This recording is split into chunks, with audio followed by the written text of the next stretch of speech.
পরিচিত মানুষ যখন হিংসা করে তখন কেমন লাগে বলুন তো।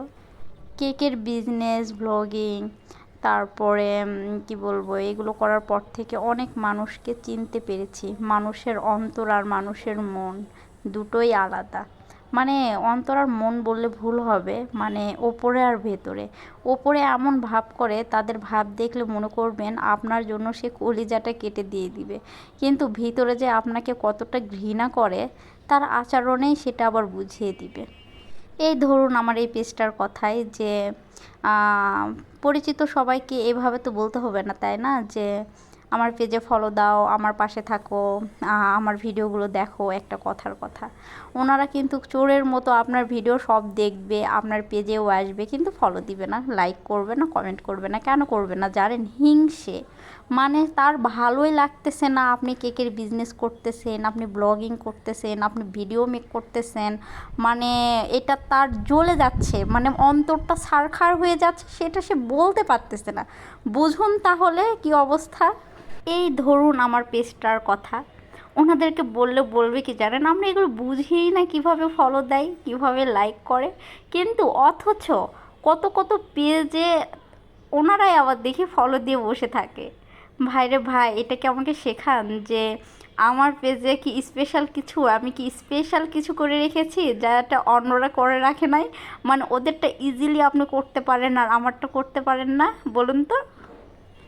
এই রকম ডাবল ফেস আলা মানুষ আমার একদম পছন্দ না। এদের সঙ্গে আমি মিশতেও পছন্দ করি না, এদের সাথে আমি কথা বলতেও পছন্দ করি না, এদের সাথে আমার মানে যাই না। মানে আমার ভিতরে এক, মুখে এক। আমি এই রকম ডাবল স্ট্যান্ডার্ড মানুষ না ভাই। আমার অন্তরেও যা, আমার মুখেও তা। আমি মানুষের মতো পারি না, মানে ভিতরে আমার বিষে ভরা আর মুখে মধু, ওই বলে না মুখে মধু অন্তরে বিষ।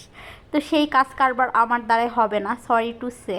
আপনাদেরকেই বলতেছি যারা আমার সাথে এই কাজগুলো করতেছেন, আর মিথ্যা নাটক আমার সাথে করতে আসবেন না। এই ভিডিওর মাধ্যমে এজন্য বলা, সামনাসামনি তো এভাবে বলা যায় না, মানে বলতে পারি না, মানে নিজের কাছে একটু বিবেকে বাধা দেয়, তো ভিডিওর মাধ্যমে বলতেছি।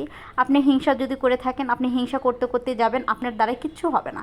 আর যদি কিছু করতে চান, মানুষের জন্য ভালো ভাবেন, ভালো করেন, আর নয়তো না। আমি বলতেছি না আমার পেজে ফলো দেন নাই দেখে আমি এতগুলো কথা শোনাচ্ছি, আপনি আমার ভিডিওতে লাইক করেন না দেখে আপনার সাথে আমি এইরকম করতেছি, এইরকম কিচ্ছু না।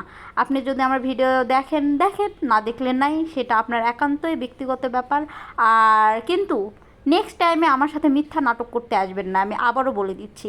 কিন্তু এইবার যদি মিথ্যা নাটক করতে আসেন, এই মিথ্যা কথা বলতে আসেন, বা ডাবল ফেস আলা চেহারা যদি আমার সামনে নিয়ে আসেন, আমি কিন্তু একদম সামনাসামনি, আমি কিন্তু আর ওই বিবেক নিয়ে বসে থাকবো না, আমি কিন্তু ডাইরেক্ট আপনাকে বলে দিব। তো ভাবতে পারেন এটা আপনাকে সতর্ক করার জন্য এই ভিডিওটা। আমি জানি আপনি আবারও আসবেন, আমার পেজে ঢুকবেন, আপনি দেখবেন, দেখে তারপরে আবারও এই নাটকগুলো করবেন। সরি টু সে, আপনার এই নাটক নিতে নিতে আমি ফ্রেড আপ। আল্লাহ আপনাকে হেদায়েত দিক আর আমাকে ধৈর্য দিক, এটাই দোয়া। অনেকে ভাবতে পারেন মেয়েটা এরকম কেন, তো আসলে বিরক্ত লেগে গিয়েছে, কি বলবো, কিছু বলার নাই। তো সবাই ভালো থাকবেন, আল্লাহ হাফেজ।